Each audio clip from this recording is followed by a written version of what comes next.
All right, viewers, there has been a lot of build-up to this, and now we're finally just counting hours to the presidential elections in the U.S. And as the race to the White House nears, our colleague Jyotsna Kumar has the latest for you at this point.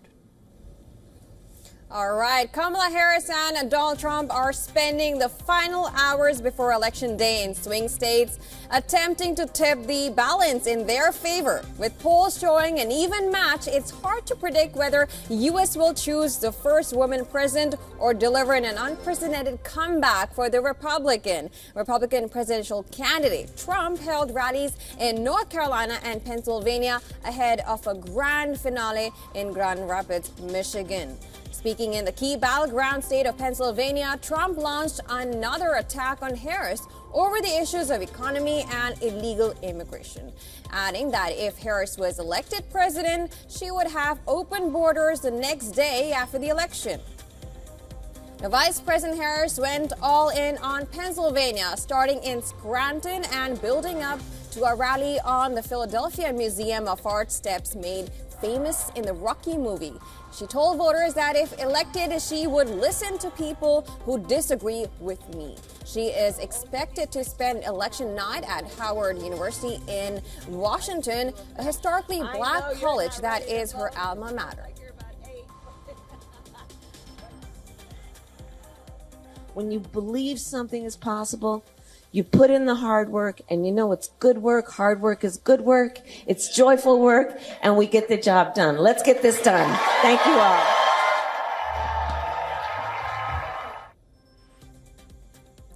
While Trump and Harris are leaving no stones unturned to appeal for votes, one politician is doing the exact opposite.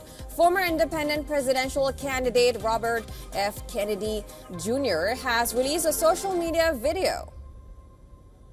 Now, he has urged his supporters not to vote for him on the ballot and vote for Donald Trump. Now, last week, the Supreme Court denied his bid to be removed from the ballot in Wisconsin and Michigan for the November 5th election. Now, a judge in Pennsylvania has declined to hold billionaire Elon Musk's $1 million giveaways to registered voters in U.S. election battleground states. Now, Philadelphia District Attorney Larry Krasner, a Democrat, has sued Musk and his pro-Trump Political Action Committee, America PAC, last week, calling the $1 million awards an illegal lottery system. And according to the American PAC website, 16 people, including 4 in Pennsylvania, have received the $1 million award so far.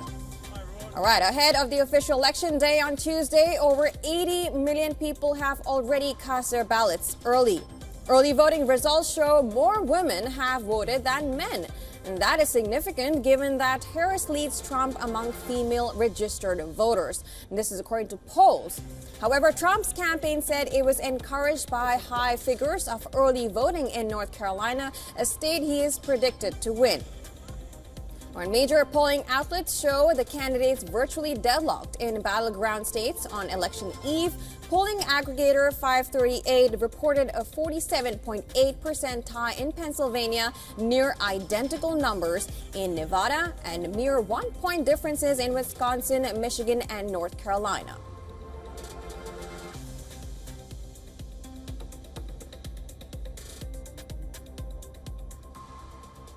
And for more on this, our correspondent Siddhant Sewell has sent us this report on Donald Trump's final day on the election trail. Take a look. The last day of the campaigning is over, and now the United States goes to polls.